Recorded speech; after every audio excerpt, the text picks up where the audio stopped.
to last night's dramatic performance from Emma Hayes' side to get them into the Champions League semi-final. What do you make of it? That was amazing.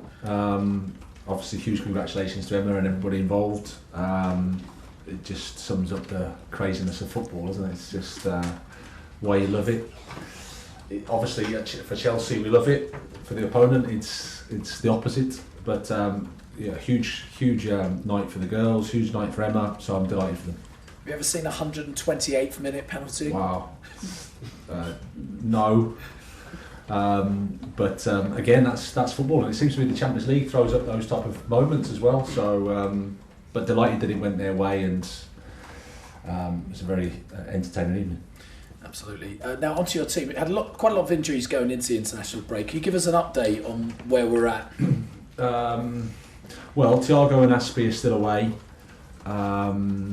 Raheem's coming back. He'll miss the game. I think he's got more chance for Tuesday. He was close. Mason has trained and is available. Probably not from the start, but in the squad.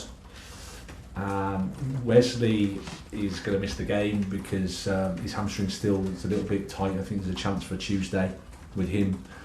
Christian Pulisic is the only one really who's had a heavy cold returning from international duty, so he's the one we've just got to check on. Apart from that, I think that's about it. Kai Havertz, Reece James, I know they left their international teams early. How's their fitness?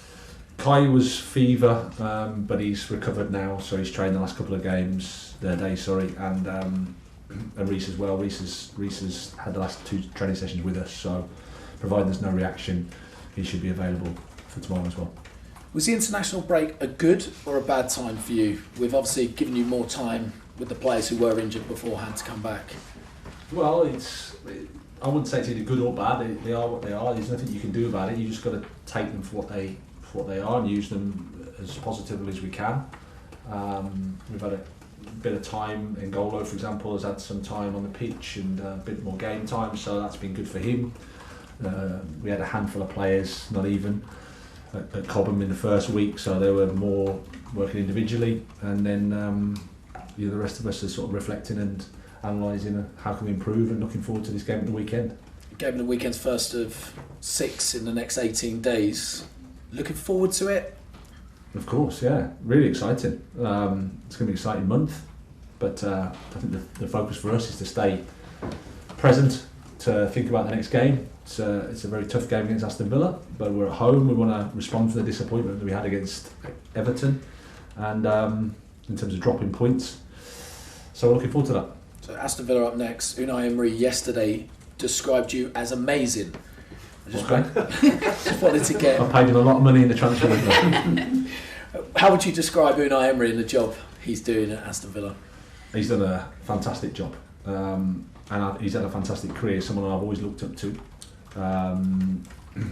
His career, especially in the Europa League, has been outstanding, but also in every club he's been at, I think he's influenced the teams and the players. So I'm really looking forward to seeing him. We met only once in that sort of pre-World Cup, post-World Cup break. We had a game there, so it'd be nice to see him again, but he's a top coach. And finally for me, what's the latest situation on Anthony Barry? Well, Anthony's in discussions at the moment. Clubs are in discussions around his situation, so he's not with us at the moment. I think it's the best thing. Well, that's getting resolved, but at the moment there's nothing to report. It's just between the two clubs. How long do you expect that to continue for? Because I can imagine it's causing a little bit of disruption, maybe. Yeah, I don't know. I have no idea. I said it's between the clubs. It's not something that I'm involved in. Obviously, I have a huge respect for Anthony and what he's done here.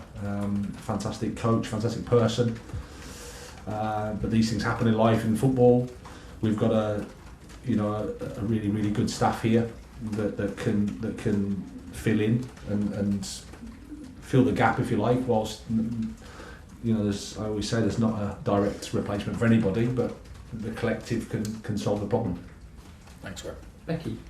Hi, Graham. Hi. I just wondered, what would you like to see, or what do you need to see from your side for the rest of this Premier League season?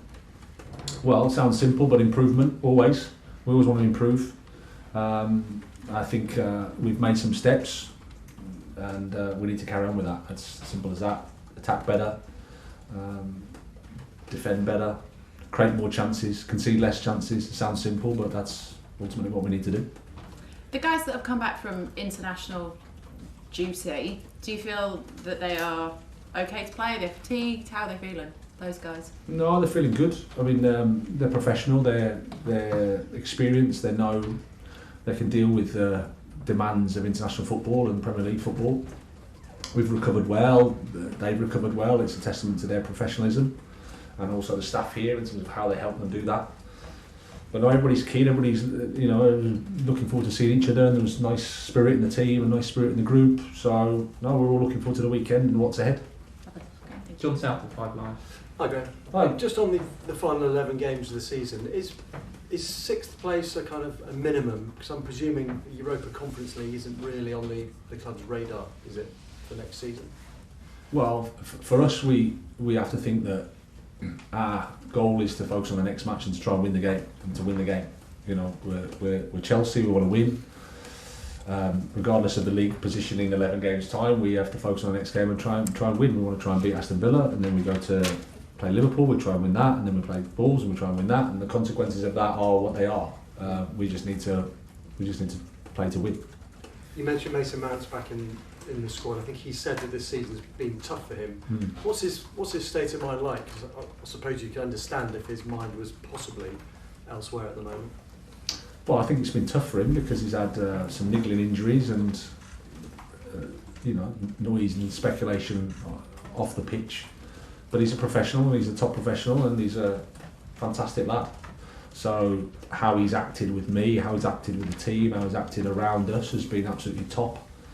And I think that's credit to him, because sometimes in your career, things are difficult, they're not quite optimal that you like them to be, and then you have to act well and conduct yourself in a good way, and that's exactly what he's done. And just one on N'Golo, do you think he's ready to start a game yet? And if he is involved, how big a plus is that for you? It's incredible to think he hasn't actually played a minute for you yet. Yeah. Well, we have to manage that. That's the next stage for us in terms of because he's been out for so long, the minutes and building those minutes up in the Premier League. So, but he's been training well, and he's had some behind closed doors time, and he's available in the squad, and I'm pretty sure he'll be on the pitch at some point tomorrow. And just final one on Anthony Barry. Have you spoken to him and tried to persuade him to stay, or have you just kind of left him to his own devices? Well, of course I've spoken to Anthony. I'd like the conversation to be private. As I said, he's someone I respect a lot. He's given everything for Chelsea. He's been a fine member of staff. He's a great guy. I also understand that human beings have lives, they have families, they have aspirations, they have different things. So it's about respecting that, I think. Simon Johnson, Athletic. Hey, Graham. Hi. Speaking about Anthony again, there is a potential of a semi-final against Bayern Munich.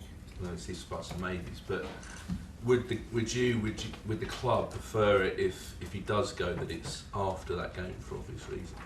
Well, again, it's club to club, so it's not for me, but obviously that's something that I'm pretty sure is in the conversation. Yeah, because for obvious reasons. For obvious reasons. Yeah, you wouldn't want a member of your staff with the inside giving the opposition a... You're asking the question and you're answering the question. That's very good. I like it. Yes. I wish everybody could do the same. In terms of financial results, they were announced this week. Obviously, the club made a big loss again. Have you had any conversations with the owners about whether that affects your summer business? No, not. Honestly, no, not at the moment. I think that's a conversation we'll have in the future. But I leave the financial position of the club to the club, and I get on with my job, which is the head coach, to try to help the team. So you're not you personally not concerned about it at the moment? I've heard nothing to be concerned about. No. Okay, we'll leave that there. Cameras off, please.